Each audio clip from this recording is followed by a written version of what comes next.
forgot my mic. I forgot to put on my mic. Oops.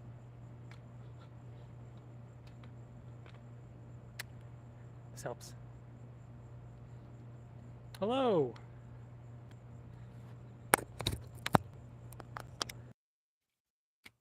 Testing. Testing. Do we have audio? I hope so. All messages. There we go. Gamers. All right, cool, cool. Full disclosure, I'm not wearing my glasses right now because I am whacking a stick, and the last thing I need is for my very expensive pair of glasses to take a hit. So I'm offering up my face instead of my glasses. But it doesn't mean I can't see the chat at all unless I come over here. So I'll be wandering to and fro. But I got tagged in a video where somebody was doing this little game here. And I really wanted to try it out. It's an interesting game. I think I need to add some weights to the very ends, because as it stands, you know, the staff itself is completely like evenly balanced. I feel like I really need to concentrate the weight on either end.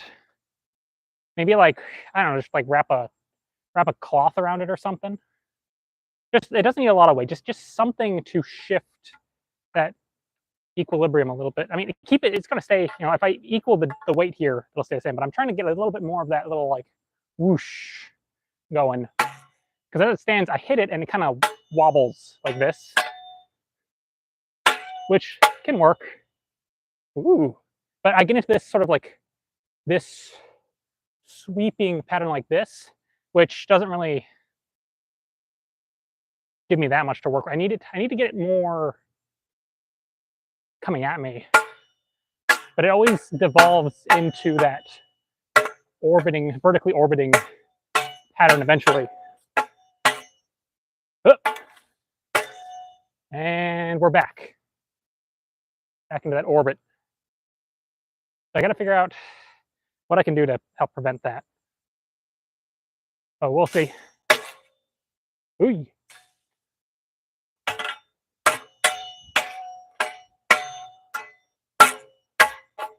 Woohoo!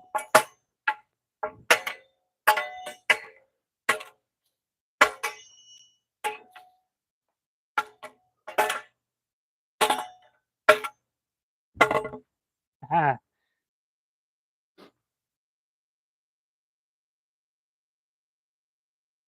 Yeah. Japan was great. I am back from Japan, yeah. 2 ropes. Maybe. Yeah, that might help. Yeah, just to kind of...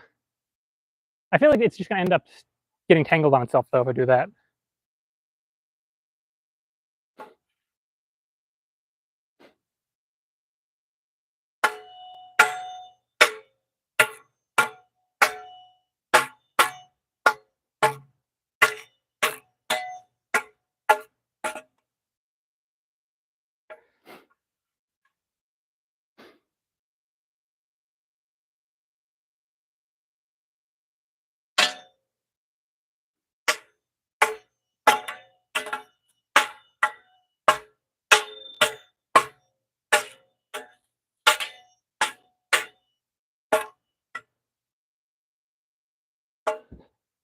And whatever I commit to, I'm going to end up putting notches in the haft so it actually stays put. But yeah, I'm just experimenting for now.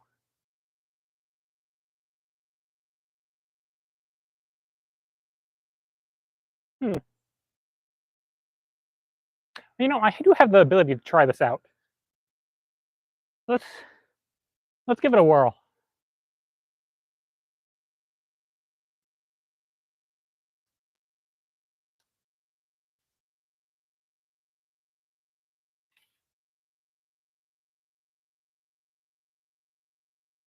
I'm not good with knots.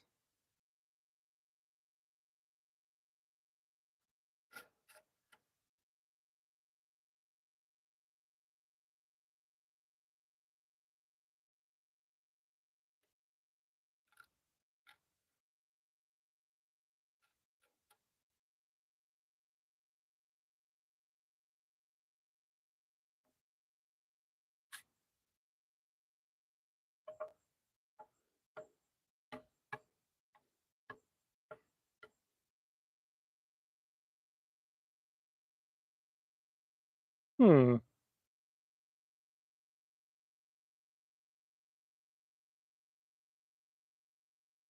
Yeah, all right. It kind of works.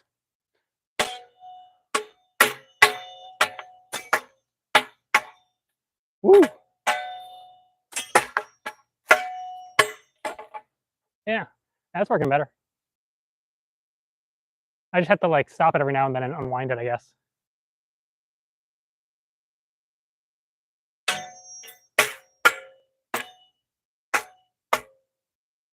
Ah, it's doing the. I think they're too close together again. It's gonna be like, yeah. Once I figure out exactly how I want this thing set up, I will sort of fix it with notches. But until I know where I want it, I'm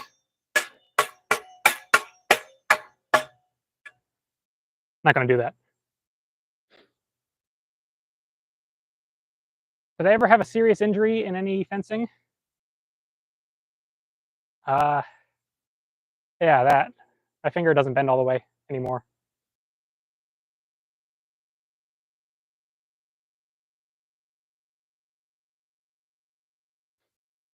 If a giant boar came charging out of nowhere right now, could I slay the beast? I'd probably run away from that. I don't have anything here. I got the like big stick, but uh, a boar. The boars were known to like gore like trained knights. Okay, boars are uh, not to be trifled with. I do not have a boar spear. That would be helpful. Best weapon against boar would probably be, I mean, melee weapon boar spear. I mean, it's made for it, right?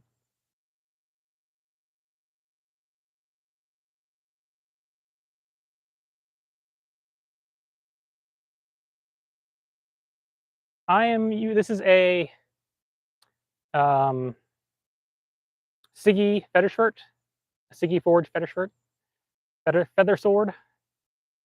It's a basically a training version of a longsword. It's see how nice and thick the edges, but you're not too mean to your training partner. Best medieval fashion trends. Ooh, capes, uh, mantles, hoods. The hoods with the mantles and the lyre pipes are amazing. I love those things.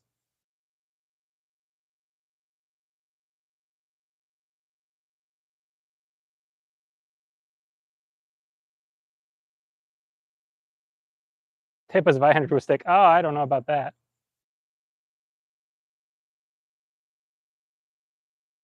Do not have a double-sided sword.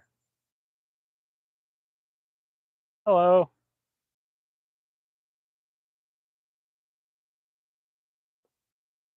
Wah, ah, boom, pow.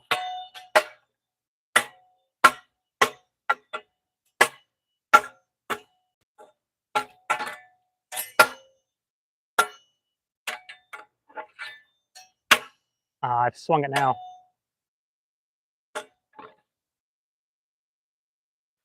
Ooh.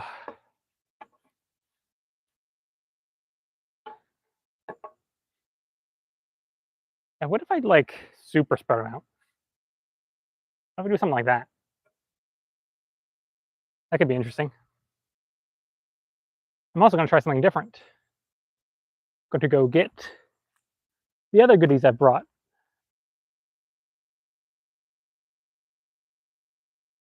See how I like these as I continue to sweat all over them.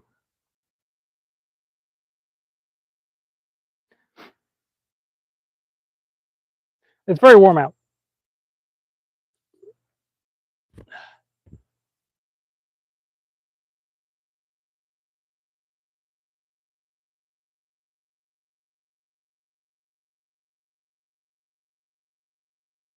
How do I maintain my blade so that it doesn't rust? Oil.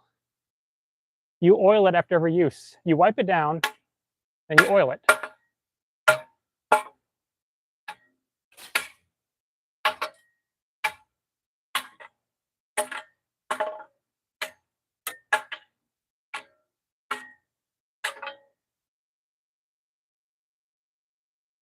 Yeah.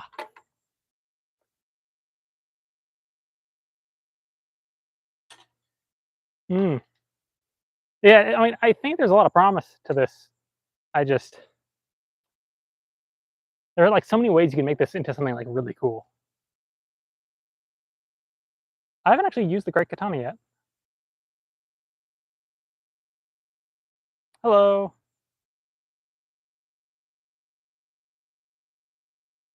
The Godskin peeler is kind of neat. It's interesting. Yeah. It feels more like a polearm than a double-bladed sword. What do you do when your katana has a plastic handle and you sometimes hold it with two hands and there's a lot of vibration?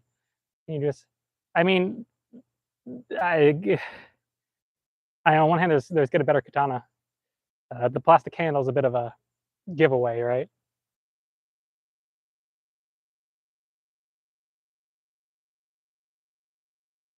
I like German longsword, yes. What's one weapon I don't have that I would like to have?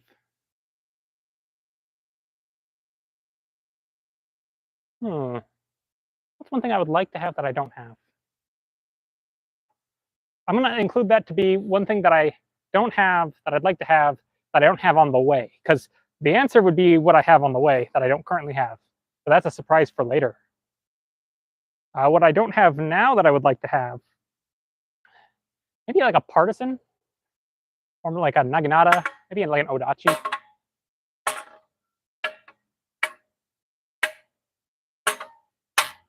This doesn't feel quite as.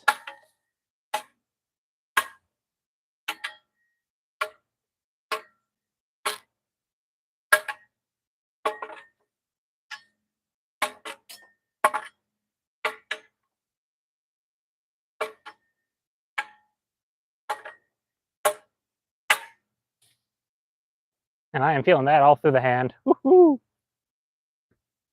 My sword does not care for that too much.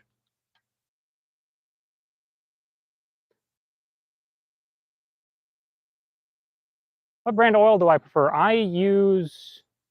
What do I use? The ballast oil. Ballast oil? Ballast oil? Ballast oil? I think it's ballast oil. It's ballast oil, I think.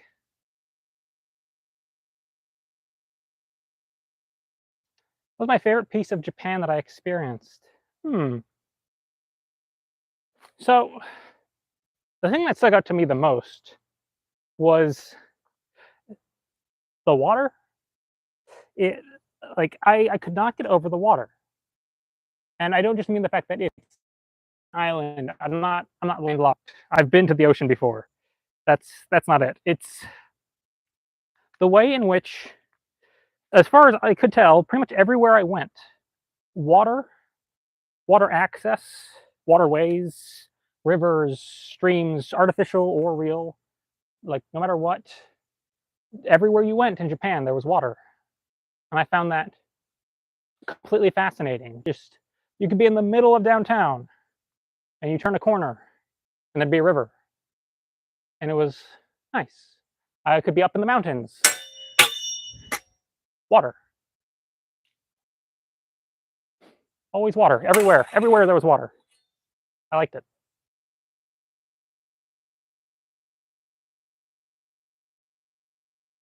Hello, hello.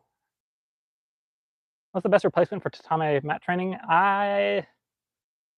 I've heard good things about using newspaper.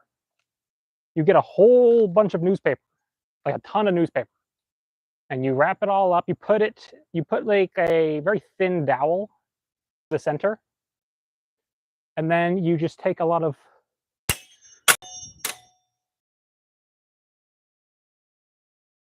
you wrap it all up into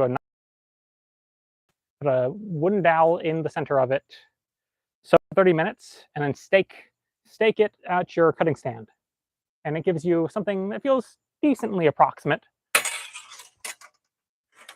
to tatami.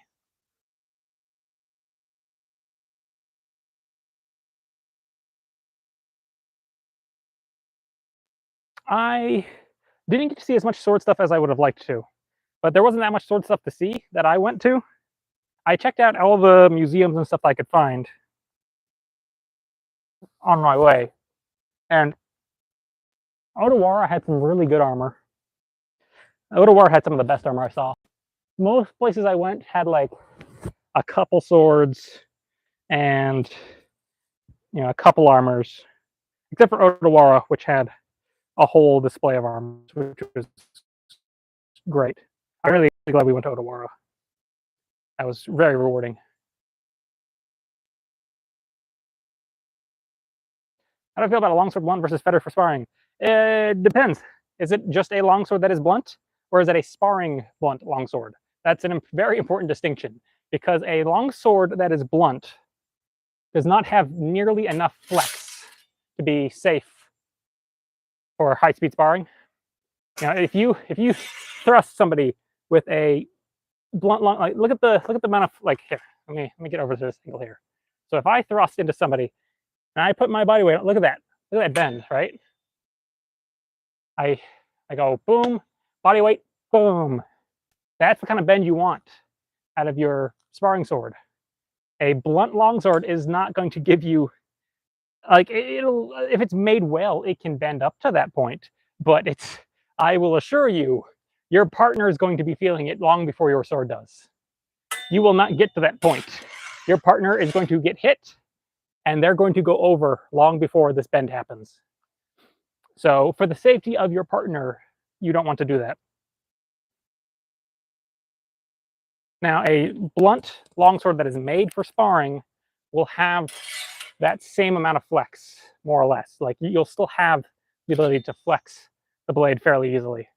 So if it's made for sparring, it's not a huge difference.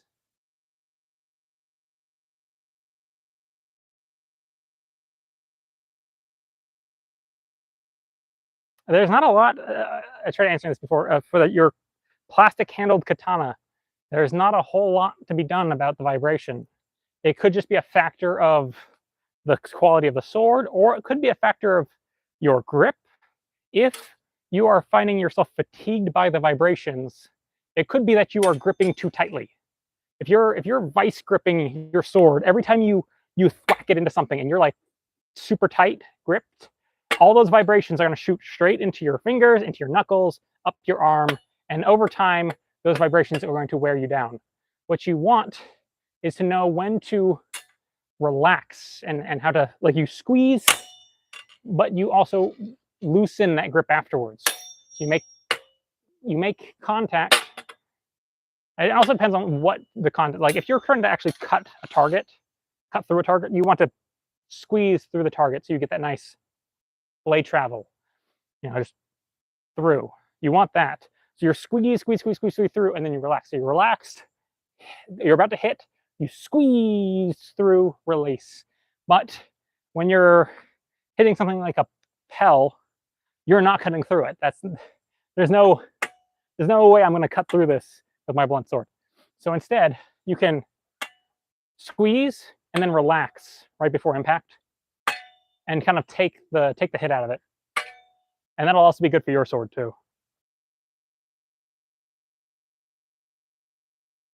It's a decent sparring sword. Regenia makes good ones.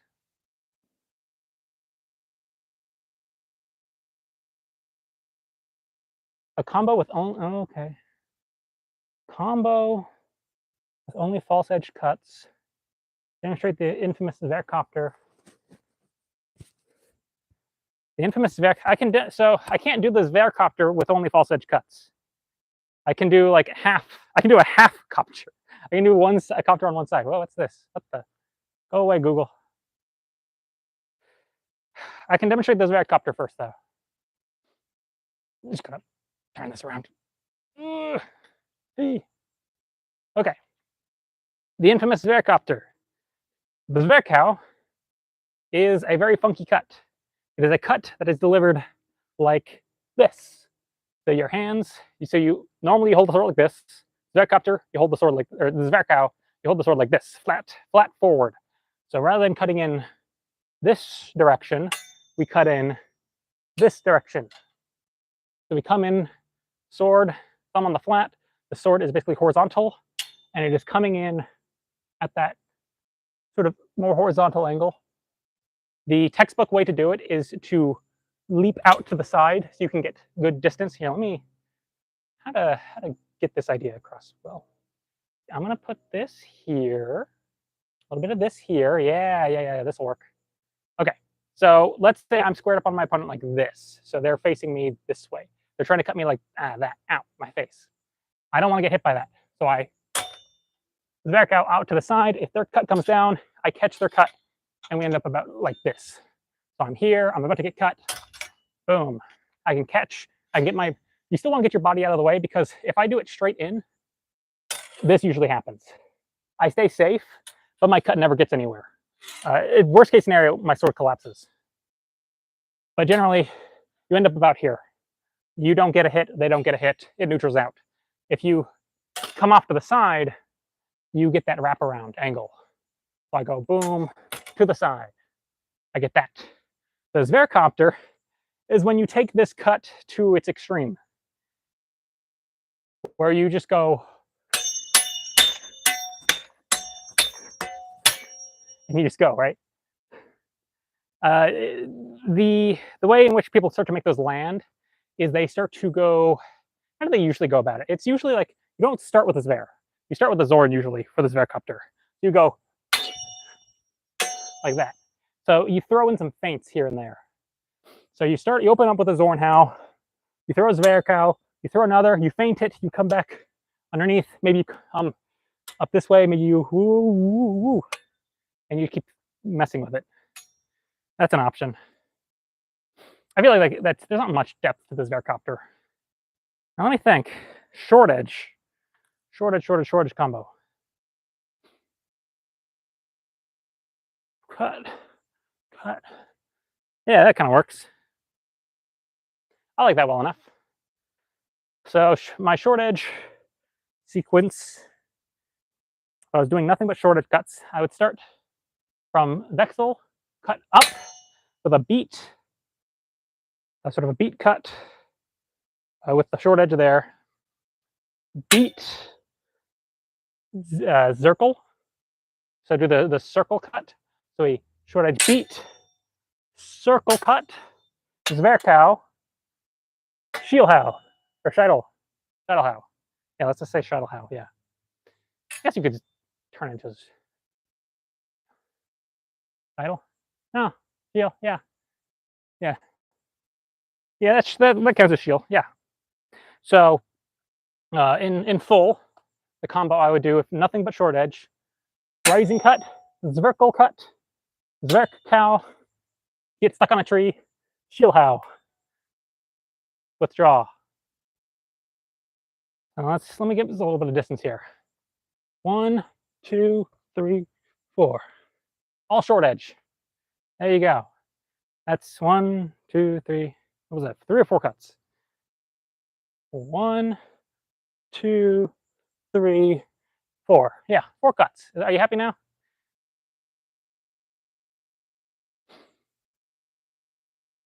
Does the edge ever chip on sword fighting? Yeah, it does. What is with people in having absolutely no idea what they're talking about with mustaches? I swear. I literally cannot grow it. You guys need to look at history books, I swear.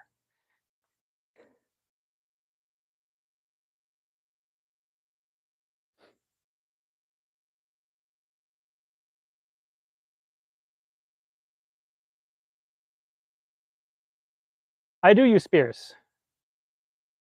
Teach you to fight like a bloodhound knight. I am too tired to even think about doing that. That is way too much crawling around on the ground.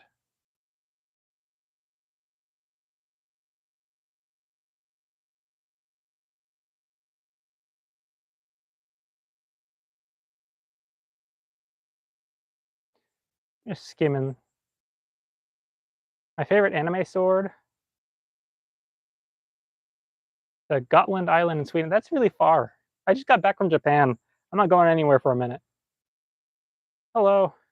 Favorite move is the Shielhau.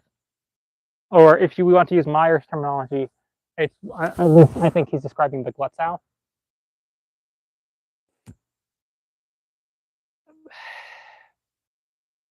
I don't actually have any games on my phone. I have Super Polygon. That's it. I'm not even good at it. I don't game much on my phone.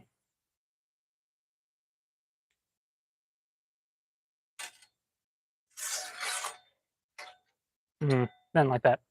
That wasn't great. Let's see. Oh, there's another super question. I'm going.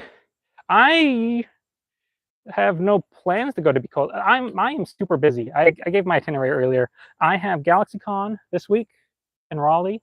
Then I have the Raleigh Open tournament next week, or like the week after. Yeah. So I've got GalaxyCon, then I've got the Raleigh Open, and then I'm going to Dragon Con the next month. I'm too busy. I am much too busy.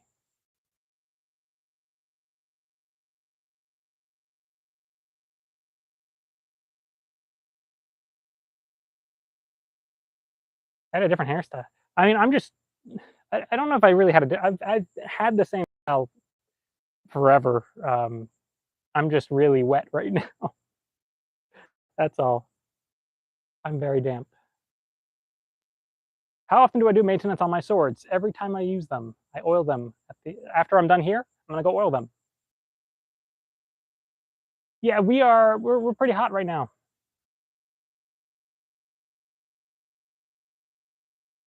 Why do some people think the back of the katana is for guarding? Because it's blunt. And they're really afraid of using the edge to block.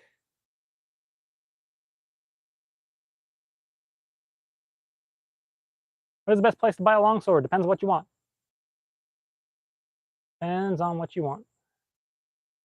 I don't train with polearms nearly as often as I train with anything else, but I do train with polearms. That's a good place to buy a long. If you want just a blunt sword, like a blunt sparring sword, I really like Regenier.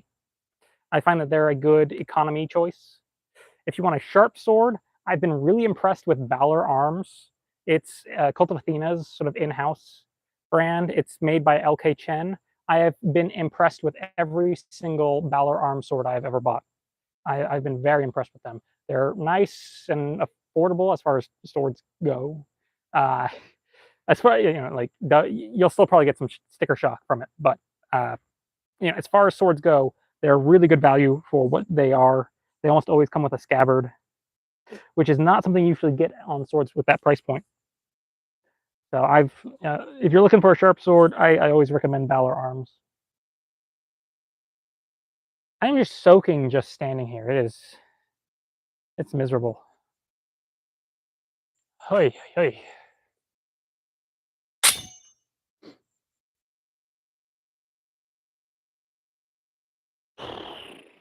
Oh, we got another super question. If I could be any class from D&D, which would I be? If I could be any class in D&D. That's an interesting one. The answer is not fighter, because, like, if I could actually do any... Hey, bard. Maybe I'd be bard.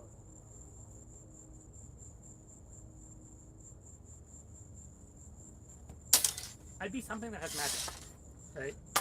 Because, like, if I can actually do magic, forget swords, right? If I can actually do magic, I'll do the magic. It's like when I play video games, I'm always playing Spellblades. I still like swords, but like, yeah, my Elden Ring playthrough, I was playing an Enchanted Knight the whole time. If I can actually do magic, I'll do magic. But I don't like Enchanted Knight in D&D. I don't like it. I don't find it fun. I don't like it. I like Swordsbard. Swordsbard is fun. Especially if we're talking Baldur's Gate 3. Swordsbard in Baldur's Gate 3 is real fun. I like that one a lot. Shield how, everybody. Shield how. Or what's how, depending on how you're defining it. I love it. Big deflection. Good hits. Good stuff, good stuff. Sweden's far. I'd have to buy a plane ticket and everything. Oh no, not the mic. Ah, no. Yep. There that goes.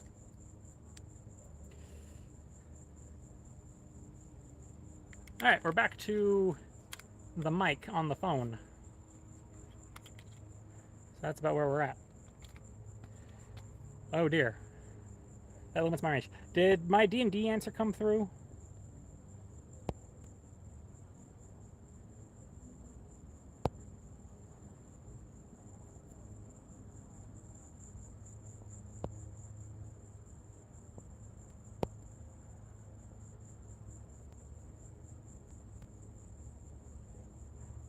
Casting subclass on a martial class or a martial subclass on a caster class? I guess my answer cut out partway through.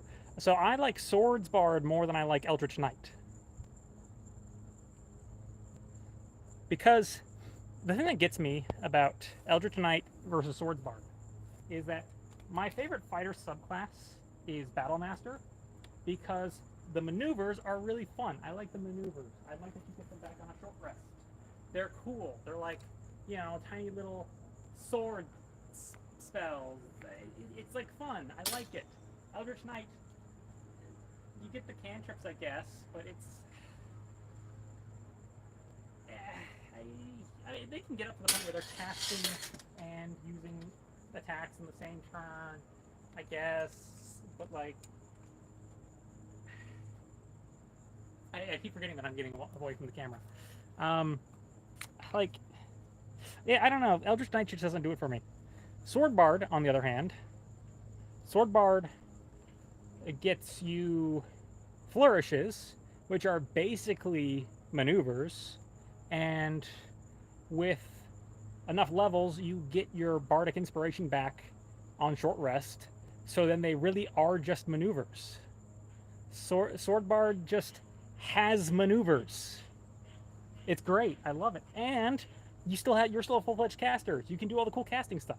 Where you fall behind, of course, is like your armor, and I think you get like what, one less attack per turn relative to the fighter, relative to a fighter of the same level. I think you have one less attack. But yeah, Sword Bard's flourishes fun. I play a little bit of 40k. I've been interested in swords and stuff for a long time, but I only started practicing in college, which was 10 years ago. I started 10 years ago. Ah, jeez. How time flies. How it flies.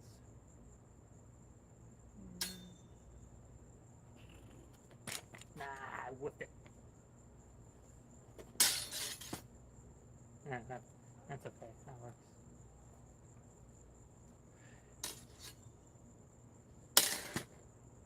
Stuck it.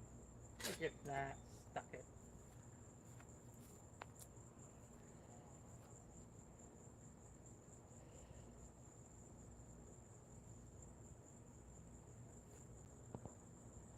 Their defensive flourish just smashed bounded accuracy? I'm not quite sure what that means.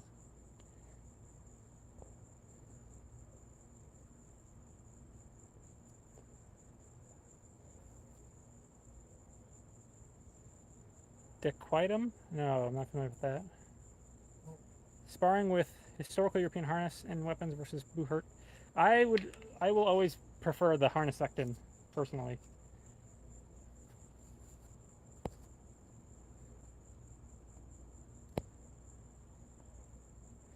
Any advice for dealing with treating knee problems? Probably get it checked out by a professional. I am not.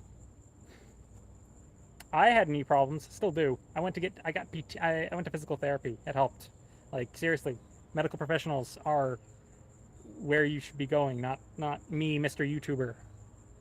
I am not the guy to go to for medical opinion.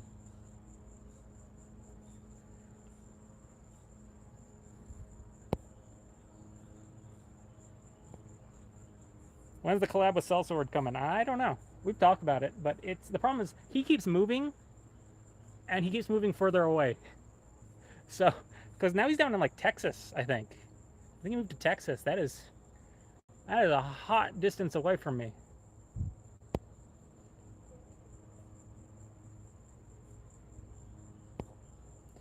I like longswords personally.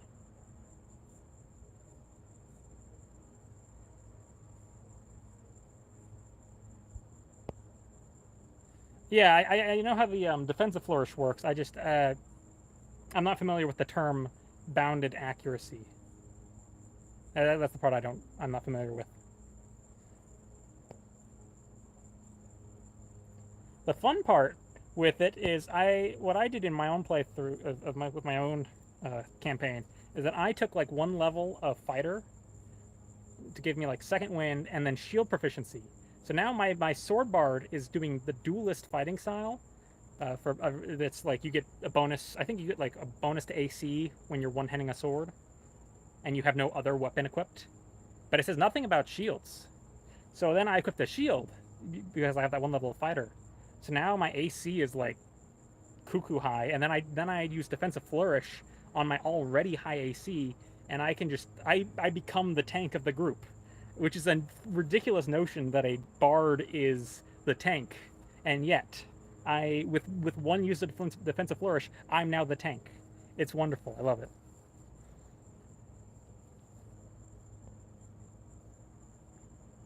I do not have any medieval clothing armor sponsors. Well, I actually have some armor sponsors. I have an armor sponsor actually.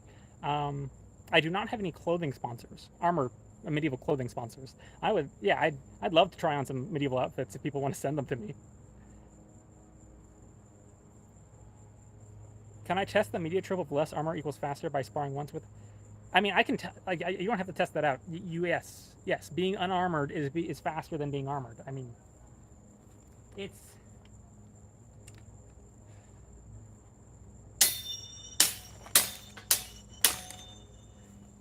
You will be faster, but are you usefully faster? That's the question. And I think I don't remember who said this, but they put it really well. When you are unarmored fighting somebody who is fully armored, you are faster. But you see openings. You know, they're moving slower than you. You see openings, but they are not moving so much slower than you that you can then still have time to hit those openings. So it's very frustrating for the person without armor because you're moving quickly, you're nimble, blah blah blah, and you're seeing these windows. But by the time you move to attack them, they're already closed again. So yes, you're faster. No, you're not leaving them in the dust. They're still plenty fast enough to keep up with you.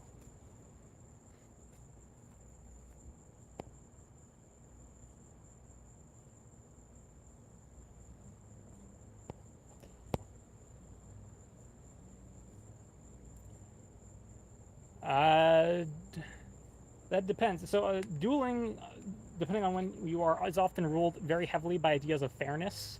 So you can generally expect that if a dueling location has been chosen, it has been chosen because there is a lack of distinguishable terrain of any sort of like noteworthy terrain features. You know, they probably picked some fairly open spot to have you go at it. So you probably won't have any opportunities to really take environmental advantage, except for if you're fighting in barriers. If you're fighting within barriers, absolutely push them towards the barrier.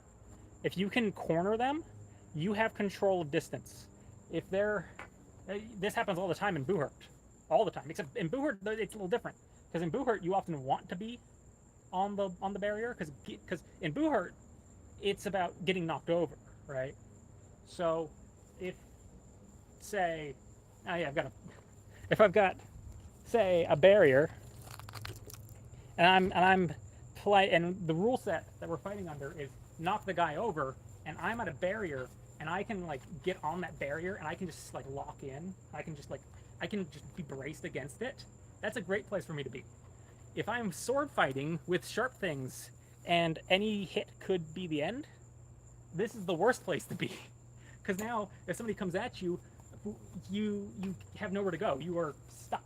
You're like, I have to defend here. And next thing you know, you're fighting like this. And it's not a good place to be. So, being able to very quickly take ground in a fight like that and basically dominate the center of the ring, and so that you have control of the space, because you may need to retreat, right? There's always the possibility that you need to retreat, because there are useful things to retreating. Retreating is not necessarily a bad thing, right? If somebody's swinging at you and they're really swinging, you can potentially, you see that swing coming, you go, whoop, boom, and you're back in. Void, right? The swing comes at you, slip back, boom, in. If you are backed up against the barrier, you can't do that. Okay, with a halberd. I don't have my halberd out. I have a stick.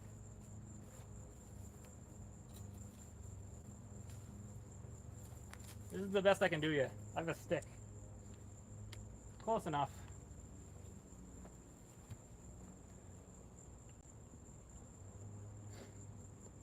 What, on Posta di Falcone? It's fine. It's real. It exists. A buddy of mine pointed out on my video, he had a very wonderful response, because I was matching.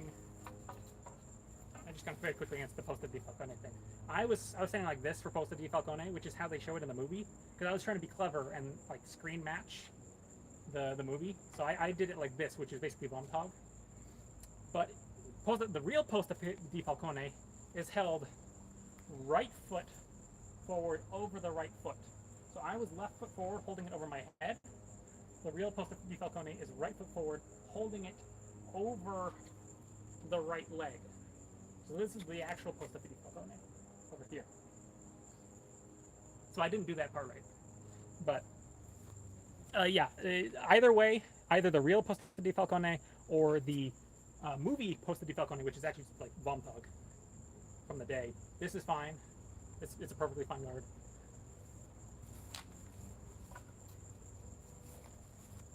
Stick. All right, this is the stick hour. So I don't have my halberd out, and I don't feel like getting it out.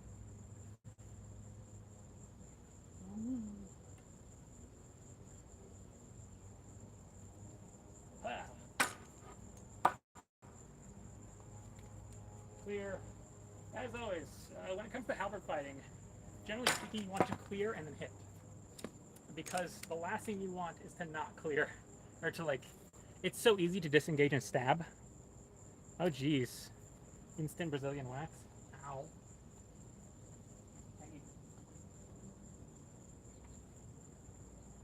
So generally speaking, when it comes to halberds and polearms and stuff, you want to deal with them first and then take your shot, because it's so easy to disengage a spear and just be somewhere else that trying to disengage and strike is very likely to be met with a disengage and a strike. So you want to be sure that you create your opening. To do that by getting some sort of small. It doesn't have to be a big beat. These are big levers. I don't have to beat like. I need to look at my target. I don't have to beat like that. That's more than I need. I don't have to beat like that. I can beat like this. That's fine. I just need to do something. Something to create an opening, right? In. Or I can do it like that, right? A tight little boom in. I can do like that. I can maybe go there. That's a fun one. That comes over the top here, shoots down. Don't get stuck on the crossguard. Come back up.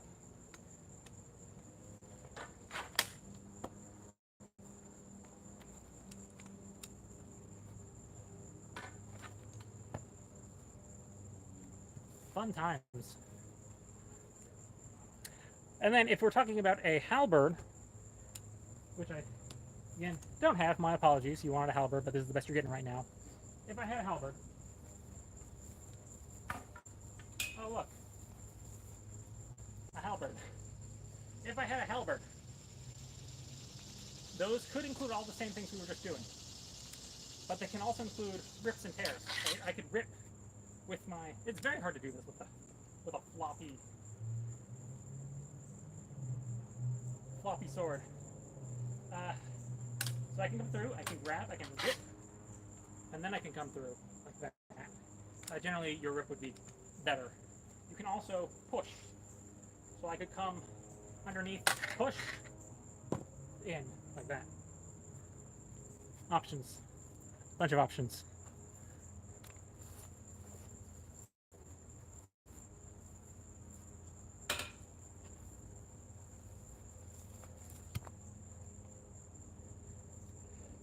Think of getting a boot hurt, and you want my opinions on maces and how to use them well.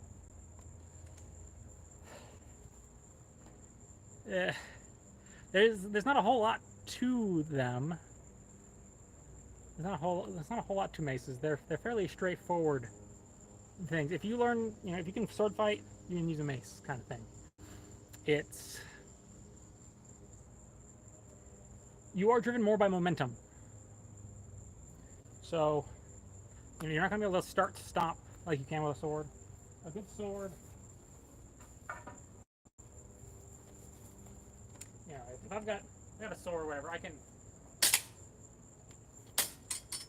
start stop real easy, right? I can always get that into position. A mace is going to be a little less. There's going to be less reason to do that. With that mace, you're probably going to be swinging through more.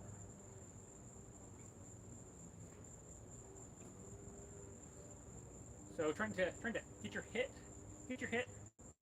prepare another hit, hit.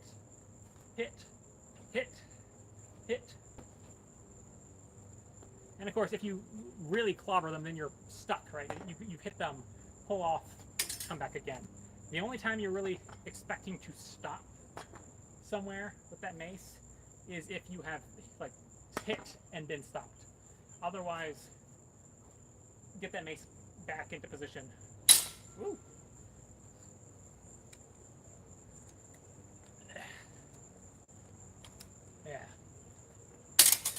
Yeah, so if you've swung and gotten stuck, pull off and come back again. But generally, you're not going to be stopping center line with a mace.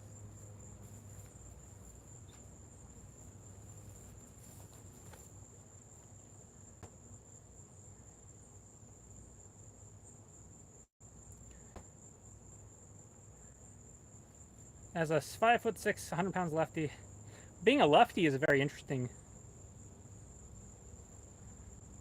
Being a lefty makes things interesting.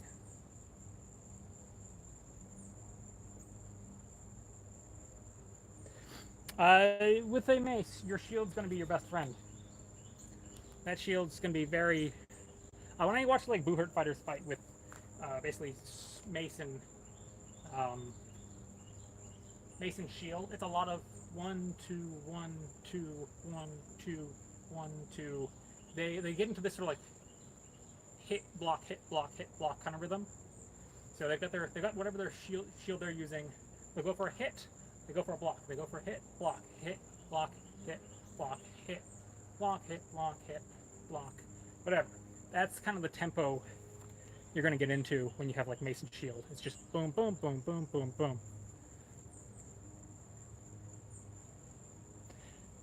Yeah, being a lefty is going to make that really weird.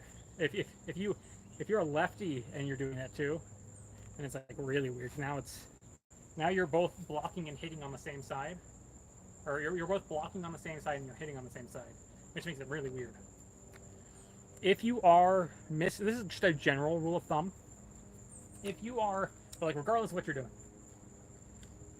we'll just do this here. Get my lefty set up over here.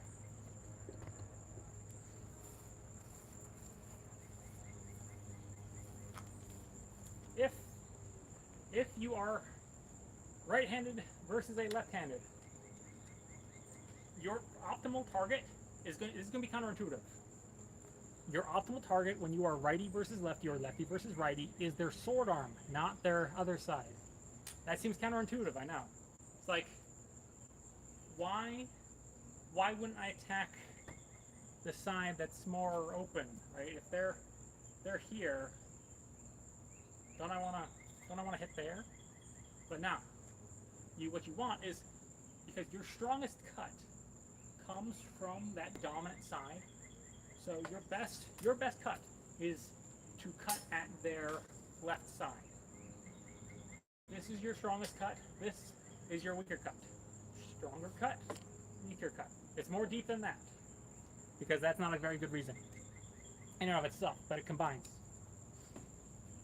Additionally, you're combining your strongest cut with the fact that their sword arm necessarily remains somewhat exposed.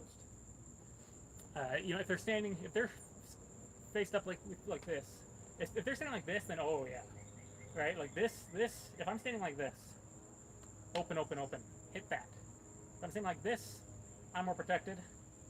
You can lure me out though, and what happens if you manage to lure? So if you threaten harm over here, if you can get them to go, oh, I'm going to protect this side, there's your shot. It's right there. And it's more extended, it's there. If you can get a shot, if you can set up some sort of shot, boom, to that side. Additionally, when you make that cut to that outside, you can get your body behind it. This is a very safe position to cut through, especially because you are now cutting to something between their sword is here, the meat that you're attacking is there, your sword's here, your body's here. So the way this is the dangerous thing is behind the thing you want to hit, which is behind the thing you're hitting with, which you are safely hidden behind. So that is like your optimal. That is, if you can set that up, that shot up, you will be a happy camper. So righty versus lefty becomes a really complicated game of opening up that arm.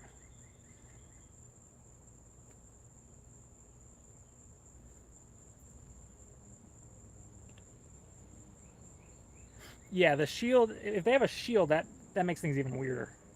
And really emphasizes the value of that arm. Because you're just not getting that shield arm. What's my ratio from fighting men to women in tournaments? I don't know. I haven't fought many women in tournaments. It's just kind of worked out that way. So I couldn't tell you like I'd imagine proportionally it's about the same. I have both beaten and lost to way more men. Like it's just a matter of statistics. There's just more male competitors.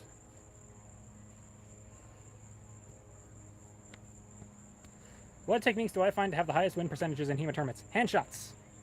Handshots.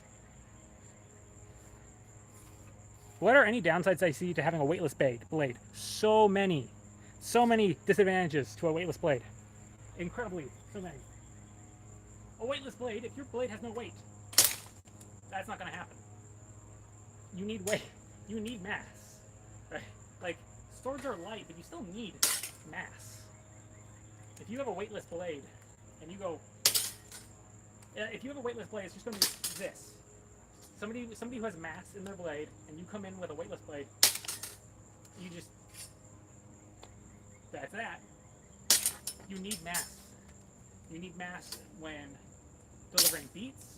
You need mass when defending. A sword that has no lesser mass, needing a sword moving with more mass, is going to have a harder time resisting.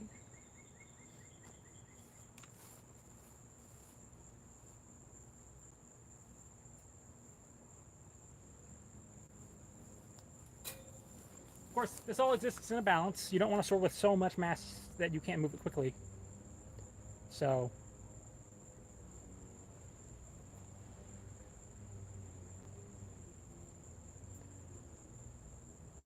Oh, that's not nice.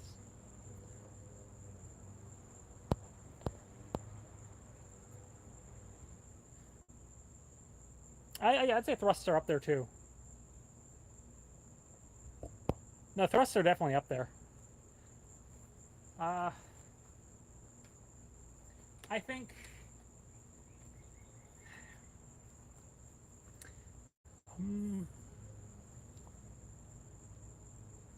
Thrusts to hand shots. I think the thing with thrusts is that usually what ends up beating a thrust is another thrust.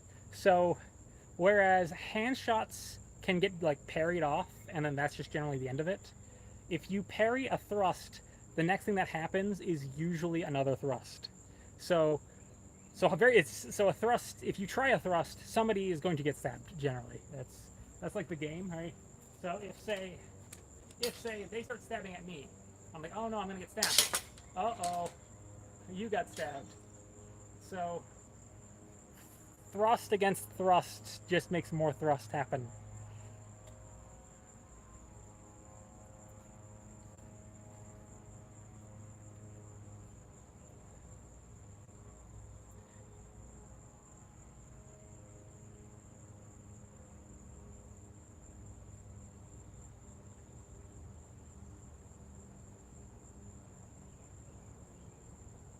If you're wearing armor gauntlets, is grabbing your opponent sort of a viable technique? Yes. Even if you don't have gauntlets, it's potentially a viable technique. It depends. If you're grabbing for a sword, make sure it's not moving. I do have a Zweihander, yes. Do you have a Zweihander? Yeah, wait, I answered that one. Oh, you've been stabbed. Yeah, exactly. Dude, in a sword fight, would non-armed martial arts help in a sword fight? Yeah, if it gets close. If you can move the sword fight from here to like here, this is no longer a sword fight. This is hand to hand now. So it's if you have wrestling experience, you will do well in this sort of distance. One of my favorite stunts from here, from this distance, is I don't like to get into really heavy grappling. I find that grappling burns a lot of energy, and when you are in a tournament, it's very important to conserve your energy. You have to be very strategic about when you burn energy in a tournament, because you have like so many fights to do, and every fight you do is going to become harder as you work your way up the ladder, right? So you need to be even more careful about when you burn energy. And grappling is super duper energy inefficient. It burns energy like whoosh. You could, I think, I like to say you can do about 5 fights. Five sword fights with no grappling is equal to like 1 fight with grappling, in my opinion. It burns so much more energy than sword fighting. Grappling is crazy calorie demanding. That said, one of my favorite ways to like quickly wrap up a grapple is if we get to here, is to go grab for the hand there, pull off, boom, through there. I love that one. I love that one so much. You have to step offline. You come through, you drag the sword along. I love that one a lot. It's very good.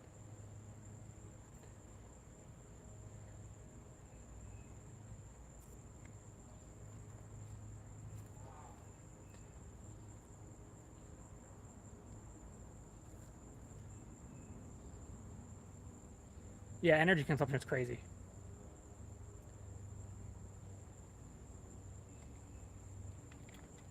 If an unarmed, oh boy, here we go. If an unarmed judoka wearing his judogi were to face off against a knight in full plate wielding a halberd, get in close, fast. It's bad. It's a bad place to be. Try to get them to commit to something. It's going to be hard to get them to commit to anything, though, because they have a halberd, and they know you want them to commit. So they will be doing everything they can to catch you on your back foot. Like, they'll be throwing feint after feint after feint, just trying to get you to... That fight basically gets decided by who commits first. If you commit first, you get stabbed. If they commit first, you rush in, grab the halberd, and now it's a fight. That's not even, like... Just because... Like, that's the game. That's how challenging this scenario is for you. It's not a question of they lose or you lose depending on who commits first. It's if you commit first, you die. If they commit first, they still have to wrestle you. Like you still have to wrestle them down. Like it's just they just lose an advantage if they commit first. So that's how bad the situation is for you. Now the next step you have to do is you're now wrestling a guy who is full of like parts that can hurt you. I think that's something that people forget about when it comes to knights, is that armor is not just protecting them. It's if you are barehanded trying to wrestle a knight, think about all those moving articulated plates. The knight is perfectly safe from their own plates. That's the way their armor is designed, is made for their benefit. You, on the other hand, as the person grabbing for them, now have to deal with the fact that at every joint you go for, there are now metal plates that are opening and closing as the knight moves. So you could very well make a grab for something on that knight, and then he just crunches his arm down, and next thing you know, your fingers have just been like diced between two closing plates of metal. Like, bad.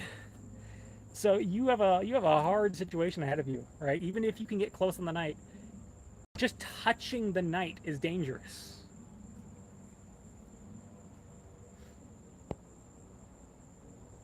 Not to mention, like, he now has all these things that he can like throw.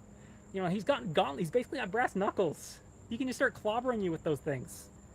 Even in the grapple, he is still way more dangerous to be near than you are. The main thing that you have to keep in mind that can work to your benefit. So, like, there's two parts here. One is that his weight class, if you are both the same weight, and he's an armor and you're not an armor, his weight class is like way above you. So you're going to have you're going to be hitting a brick wall, except for one detail. Generally speaking, armor moves your center of balance up. So he's top heavy, essentially. All of his center of balance has moved up. So if you can get to him and you can start to do throws, he can't afford to get into really wild positions because he has to maintain his balance. So when it comes to armored wrestling, generally you're looking at people being very squared up, very upright. They wrestle and they fight like this. This is where they want to be. Because the moment they start to lean over, if they start to tip, this is the moment where you grab and you pull and you yank them over. That's the worst place for the knight. Does not want to lean forward. This is very bad for the knight. The knight wants to stay upright. Because this is where his armor is most useful to him. If he can keep his armor straight up and down over his body, he's all hard to move. But as the person wrestling him, what you are doing trying very hard to do is to get his balance. You want to get his weight shifted. So you either want him to lean back or you want to pull him forward. Pulling him forward is really good. Because if you can get him falling flat on his face, yeah, you got something you can work with there.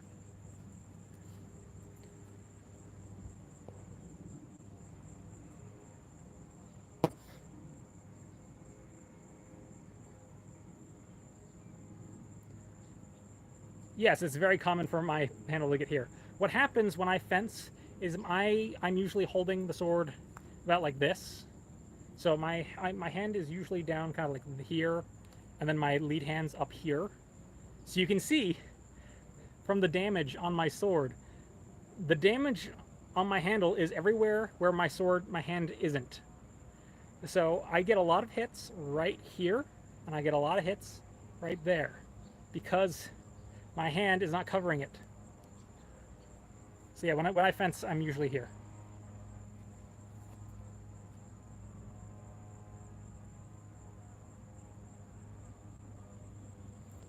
Are there any big and heavy guys doing the sport? Yes. Yes, there are.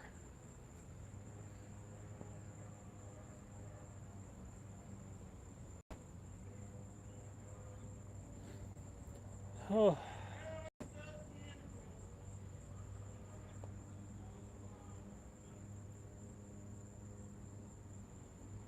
Most Judicas would tell the knight to drop. The knight might indulge them, honestly. I mean, it's still the knight's game to lose, even if they drop the halberd. Oh, the other thing to think about with armor is that this is not a universal rule, but some armor will protect you from like arm bars and stuff. Like some are designed that the limitation in mobility actually saves you. There are some arm harnesses, right? So like you might go for an arm break, right, where you try to apply, pressure on the elbow and you try to snap it the wrong way. There are some armors that will lock up once they get to this point, and you can't. You're no longer fighting their bones and muscles. You're fighting the steel. So if you want to try to break their arm, you're gonna have to like break the armor, which you're not going to feasibly do. So in some cases, like you might get them in the arm bar, but they're like, this doesn't hurt at all. Like, okay, fine. So what? My armor locked up. I'm braced. I'm still good. Like you have a control point on them, but they're not you're not going to get any sort of pain compliance out of them or anything. They're just going to be like, and they start just clobbering you, right? Because you put all that effort into locking up their arm, and they're like, this doesn't bother me.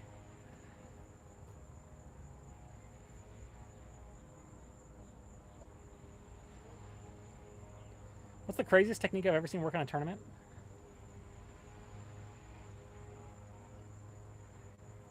Somebody threw a sword once. It was not disallowed in the rule set. It was disallowed in the rule set every tournament after.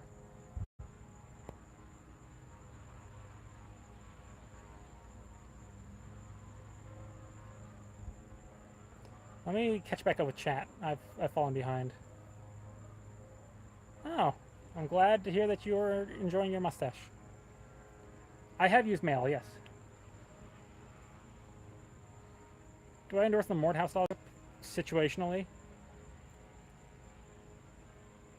What main body part would you be most likely to hit? The head? Like main body part? What qualifies as a main body part? Hands? Do hands count? Are hands a main body part?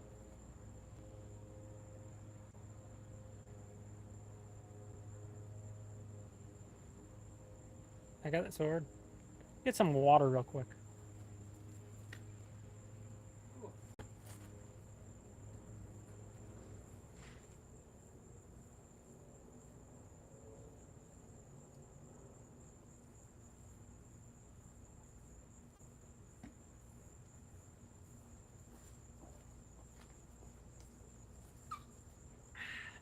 Hydration.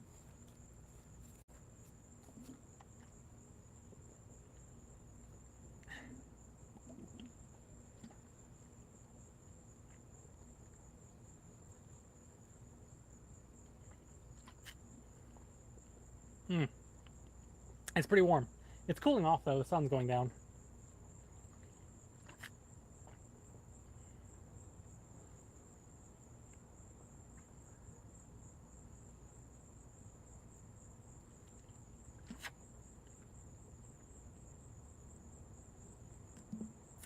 I would try to find a club first.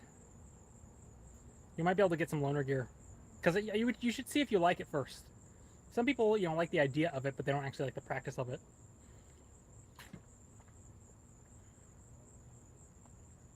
False edge stuff. Yeah, I can do some false edge stuff. What's the bit of blue hanging down? It's a sweat rag.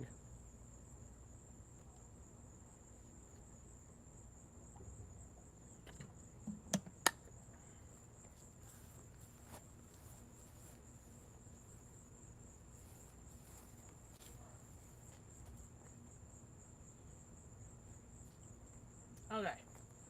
Some false edge stuff. Let's do some false edge stuff. And then I will probably... I haven't eaten today, I realize.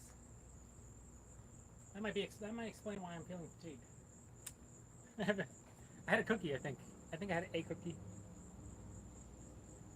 Jet lag is messing with me real bad, okay? This isn't like I neglected food entirely. This is jet lag had me waking up at 2 p.m. today. I did not... I have not been up very long. So... I woke up at 2 p.m. and I'm like, let me just keep going till dinner. This jet lag is... I have to go back to work tomorrow. And I'm waking up at 2 p.m. I'm in trouble. Wait, let me double check the... I got another ask.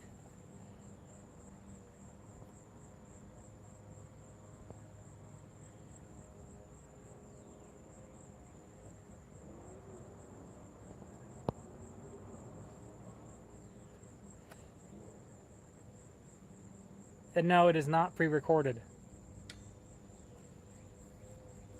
Short edge. Short edge, short edge, short edge.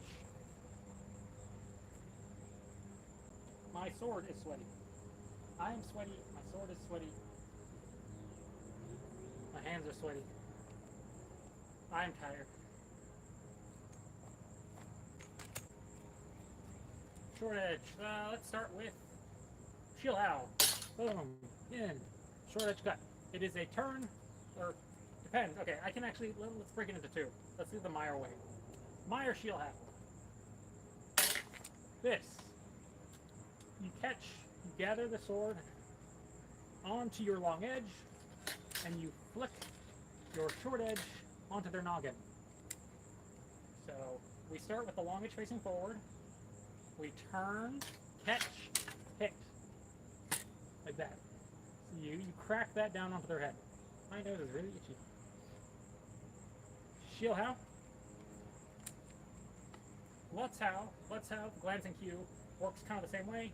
We start with the long edge, we go, we get to about here, we turn the sword. Now our short edge is leading. We push and glance our way down their blade. To here. So the reason why this works is that we make contact on the weak of their sword with the strong of ours. So right about here, I have a leverage advantage. So you can see how close my hands are to this part. They're all the way down there. So it's very hard for them to resist this. I've got this really tight. So this is hard to move down here. So this is supposed to simulate a firm grip. But we got here, easy peasy peasy. Easy. So if I try to do this down here, I'm moving the stand before I move that joint. Not gonna happen. I come short, I'm short. I can move it decently enough. I come here, easy. So this is all using that leverage. I come here, I make contact on the weak, I extend my arms, and I slide right down the blade, pushing them out of the way. And then you just slice your way down. That's another short edge. Another short edge. Zverkow from the right is a short edge cut. So they're cutting at me. I don't want to be cut. That makes me sad. Catch their blade with my short edge. Pivot, strike them with the short edge. You'll note the thing in common here between all three of these has been that grab, that positional catch. So the shield howl up above, we caught on our strong. We pivoted over, get the catch. We pivot over and we strike with our short edge. The glutz howl, we catch strong, we slide down and we strike with the short edge. We catch strong, we turn, and we cut through with the short edge. Those are the main ones. You can do some other funky stuff. You could do the Kurzhau, which is a sort of a sneaky cut, but once again, catching strong, weak, right? So I'm hanging out somewhere over here. I pass, probably people are here, and I slip under their sword. So they're cutting in this way. Rather than try to meet it head on and cut that way, we are passing under and catching. This one's kind of this one's pretty daring, because you have to get your hands from one side of their sword to the other side of their sword and not get hit. But if you can do it right, then there's nothing left, because they're going this way. So you're just like, okay, you want to go that way? Fine, I'll be over here.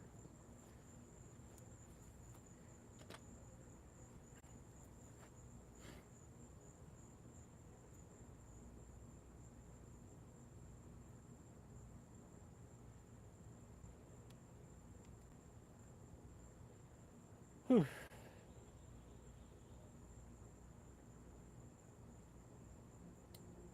think I'm going to wrap it up here in a minute. I'm going to do a last call for questions. I would like to have dinner. What time is it anyways? Oh yeah, I'm going to have dinner now. Someone was asking about what are these? These are extra hand protection. You have to remember that, well, or learn that this is a historical design for fencing swords, historical long swords meant for sparring. So that's where the schilt comes from, is those historical pieces. So it basically gives you, or is a double set of cross guards, because they would do this without protective equipment.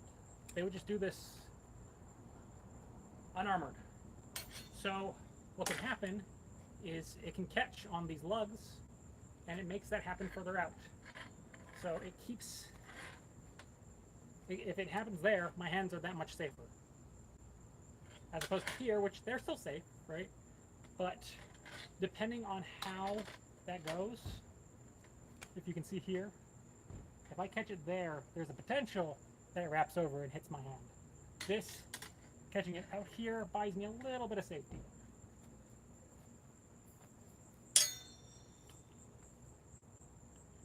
And functionally, this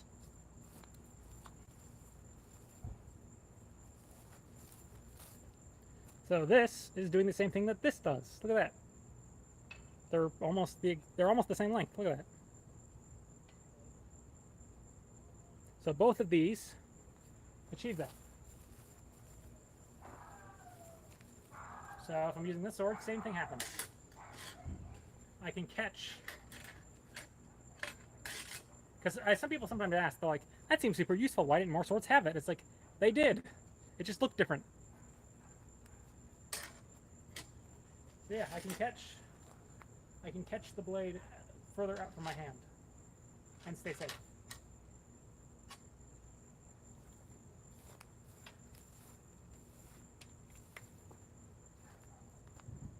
She's doing well. She is also supremely jet lagged. We both woke up at around 2. Yeah, calluses happen. Mine have worn off because I was in Japan for 2 weeks. So they're all kind of... I still have some on this hand.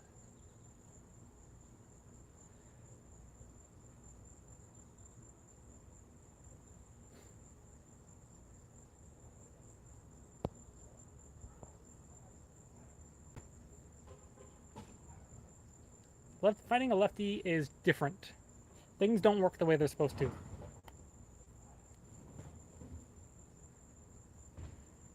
I wasn't using a katana in Japan, I was just visiting Japan.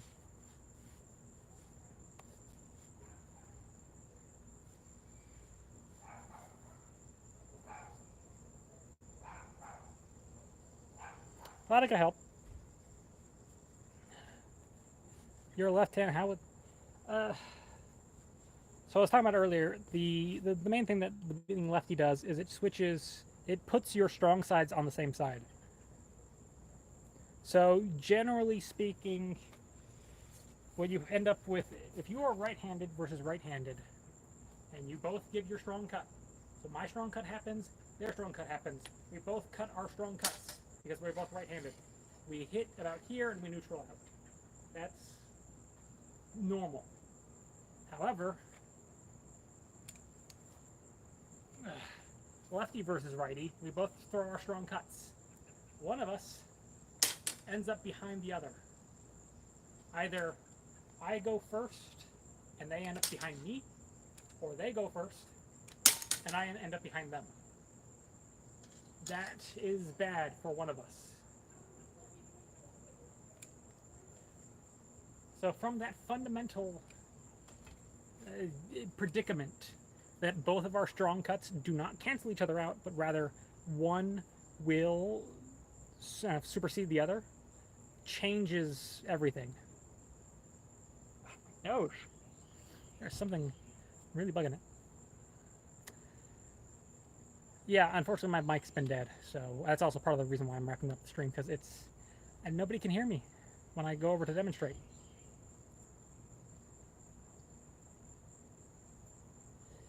What manuscripts would I recommend for somebody? What manuscripts do I recommend?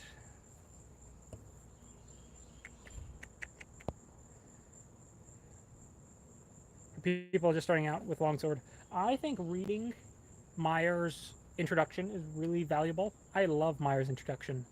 It's really, really good. I like Mancellino is writing mostly about one-handed swords, but his introduction is also very good. Those are the two introductions I recommend, Meyer and Mancellino. Then, for a sort of a contrary opinion to Meyer, I would recommend reading MS3 227A.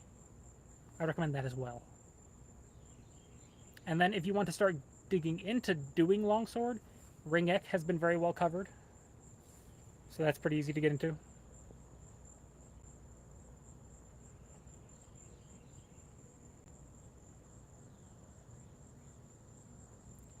I have an I have a mic. It's just the mic thing died. The mic's dead. That's all.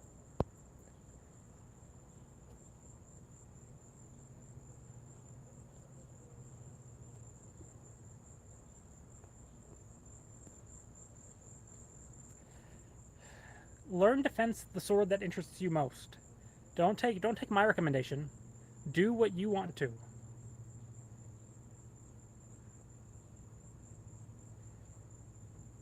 I mean, sure, a poleaxe or helmet will help build endurance. It'll only help you so much with mass. They're not that heavy.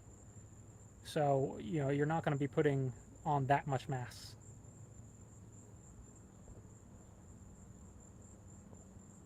Well, thanks for subscribing, Devo.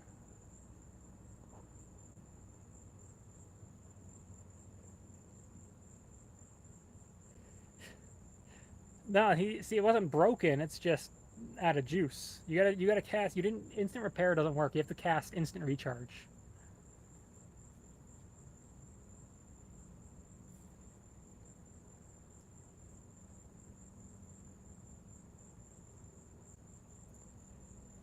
Thank you, Emily. What is the blade I recommend for a beginner? Again, this is like my recommendation for what you should learn is whichever one interests you the most. That's not going to be a longsword for everybody. You know, that might be a rapier. Maybe you want to do a rapier. I can't tell you what the best one is for you. But I do find that people have an easier time picking up longswords sometimes. Sometimes they do. It's complicated because not always. Because some people find the two hands very confusing. So for some people, one-handed sword makes more sense. For some people, two-handed sword makes more sense. It's really, you just try a bunch. Find a HEMA club. Go to their introductory classes for a bunch of different things. I'm getting eaten alive. My mosquitoes. I think I have sweated off all of my bug repellent. So, yeah, I think that's a pretty good place to wrap it up. That's my closing comment. If you want to learn fencing, try a bunch, see what you like, go with the one that interests you the most, and hopefully you find it rewarding, and always be willing to try new things. So, thanks, everybody. Have a great day.